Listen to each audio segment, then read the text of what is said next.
Hi, welcome to Phase 5, Addressing Suicide with a Peer. Today, our objectives are going to be to understand that talking about suicide does not increase suicide ideation or attempts, to learn how to address suicide with peers using the CARE steps, and to prepare you to teach others how to address suicide with a peer. Suicide can be difficult to discuss. It is not an easy topic to go up to somebody and ask them if their world has become so challenging that they can't think of any other way. However, it's one of the most vital things that we, as members of the Hope Squad, can do. You've all been trained on what to look for, but now it can be hard to know how to take those first steps.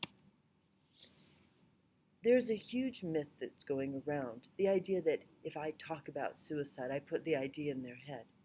The reality is that you don't put the idea in their head.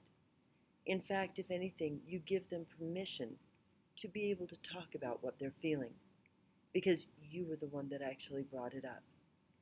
This can be a very freeing thing for the person you're talking to. So don't worry that by asking, you're going to be making things worse. You won't. So who should we talk to? Well, we need to be talking to the folks who are experiencing difficulties, whether or not they're suicidal. But equally important, we need to be talking to our peers, because the more people who know how to deal with and address and care about others, the better off this world is going to be. So, here are some tips. First of all, don't wait. If you notice someone who is displaying the behaviors that we've talked about, go up to them. Make time to talk to them. And listen patiently. But remember, this is not likely to be a 15-second conversation. So give yourself time. Use a private space, and always be prepared with having online resources or hotlines and counselors available. So how do you talk to somebody? First of all, we're going to be using the CARE steps. CARE stands for C, concern, A, ask, R, respond, and E, encourage.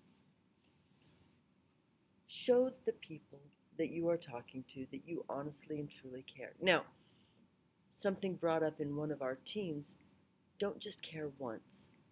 It's not enough for a person to feel like they were a project. Honestly and truly care. And if you do, continue to care. But express to them that you are concerned about them, that they matter, and that you see and recognize that something's not right. Remember, when they're talking to you, don't go into it with the attitude that you already know exactly what's going on.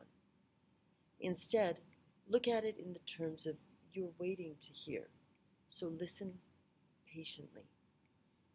And remember, there are right ways and wrong ways, well, more challenging ways that you can ask. Don't be judgmental if you're asking them. Don't start off with, "You're not suicidal, are you?" Or asking, "You're not going to do something stupid." Those kinds of comments have a tendency to shut people down. Instead, be direct. Are you thinking about killing yourself? Do you ever feel so badly that you think about suicide? And however they respond, if they say, maybe, if they say, yeah, stay calm. Don't leave the person alone. Remember, if you panic, they will panic, and it may actually cause them to feel like they have to move up their time frame. So stay calm. And if the situation is urgent, don't leave the person alone. Use follow-up questions to kind of give yourself an idea of where they're really at. Ask, do you have a plan? Well, when would you do it? What's your timeline? And remember, even if they don't have a definite plan in mind, all thoughts should be taken seriously. Remember to talk with a trusted adult, your counselors, your teachers, your parents, and never, ever promise to keep it a secret. The person may get mad, and that's okay. It's better to have a mad friend than to attend a funeral. So when you have done all of these other things, remember the person has confided in you. They honestly are hoping that you will give them another option to look at. So encourage them. Say, I may not understand exactly what you're feeling, but I'm here for you. Tell them, let's work through this together. Can I go with you to see a counselor or talk to your parents? Tell them there is hope. We can, ask them, what can we do to make you feel better? And tell them that you want them to live, that you're on their side, and that they can get through this. And this again comes into the idea of don't just care once, but follow up and follow through.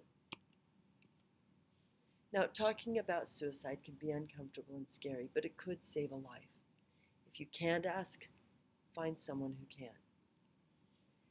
Now that you know these steps, I want you to think about how you could use what you now know to answer a question. Perhaps somebody comes up to you and says, "What is a Hope Squad?" What would you tell them, and how could you share with them this information so that they too could help out a peer? That's your assignment.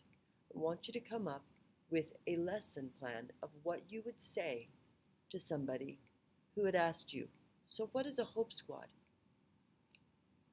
All right, you'll find your question on Canvas, and I want you to follow up. Show concern, ask questions, get help, respond, and encourage your peers. That's what we're all about, caring. Thank you for watching.